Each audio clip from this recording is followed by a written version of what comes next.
হুমায়ুন কবির নামটি এখন দেশের রাজনৈতিক অঙ্গনের আলোচনার কেন্দ্রবিন্দু।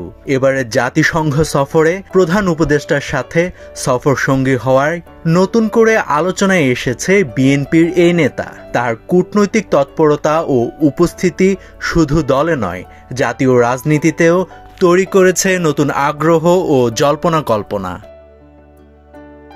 তবে এবার নতুন অধ্যায় শুরু করলেন হুমায়ুন কবির। বিএনপির আন্তর্জাতিক বিষয়ক যুগ্ম মহাসচিব হিসেবে তাকে আনুষ্ঠানিকভাবে নিয়োগ দিল দলটি। বুধবার এক সংবাদ সম্মেলনে বিএনপির জ্যেষ্ঠ যুগ্ম মহাসচিব রুহুল কবির রিজভী এ তথ্য নিশ্চিত করেন। এই নিয়োগের মাধ্যমে বিএনপির নেতৃত্বে যুক্ত হল নতুন শক্তি। এখন দলের যুগ্ম মহাসচিবের সংখ্যা দাঁড়িয়েছে 6-এ।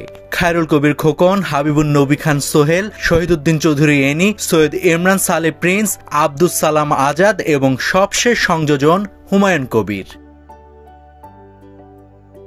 লন্ডন প্রবাসী হুমায়ুন কবির দীর্ঘদিন ধরে বিএনপির আন্তর্জাতিক যোগাযোগ ও কূটনৈতিক কর্মকাণ্ডে সক্রিয় ছিলেন। তিনি যুক্তরাজ্যে বিএনপির গুরুত্বপূর্ণ দায়িত্বে ছিলেন এবং ইউরোপ সহ পশ্চিমা বিশ্বে দলের অবস্থান তুলে ধরতে নিয়মিত কাজ করেছেন। দীর্ঘ সময় ধরে বিএনপির চেয়ারপারসনের উপদেষ্টা পরিষদের সদস্য হিসেবেও তিনি দায়িত্ব পালন করেছেন। দলীয় সূত্র জানিয়েছে, কূটনৈতিক ও আন্তর্জাতিক যোগাযোগে তার অভিজ্ঞতাকে দলের ভবিষ্যৎ কৌশলে কাজে লাগাতেই তাকে এই পদে আনা হয়েছে।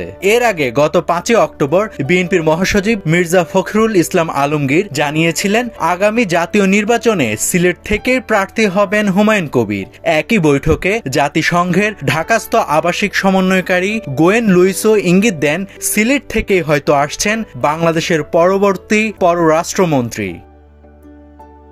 রাজনৈতিক বিশ্লেষকদের মতে এই নিয়োগ বিএনপির আন্তর্জাতিক কূটনীতিক তৎপরতা ও বিদেশ ভিত্তিক নেটওয়ার্ককে আরও শক্তিশালী করবে। বিশেষ করে আগামী জাতীয় নির্বাচনকে সামনে রেখে বিএনপি বিদেশি মিত্রদের সঙ্গে যোগাযোগ ও কূটনৈতিক অবস্থান জোরদার করতে চাইছে, আর সেই লক্ষ্যেই হুমায়ুন কবিরকে গুরুত্বপূর্ণ দায়িত্বে আনা হয়েছে। দলের অভ্যন্তর মনে করছে, এই নতুন নিয়োগ নেতৃত্বে ভারসাম্য আনবে এবং আন্তর্জাতিক অঙ্গনে বিএনপির অবস্থানকে আরও দৃঢ় করবে। নাভিদ হাসান, সোনালী নিউজ।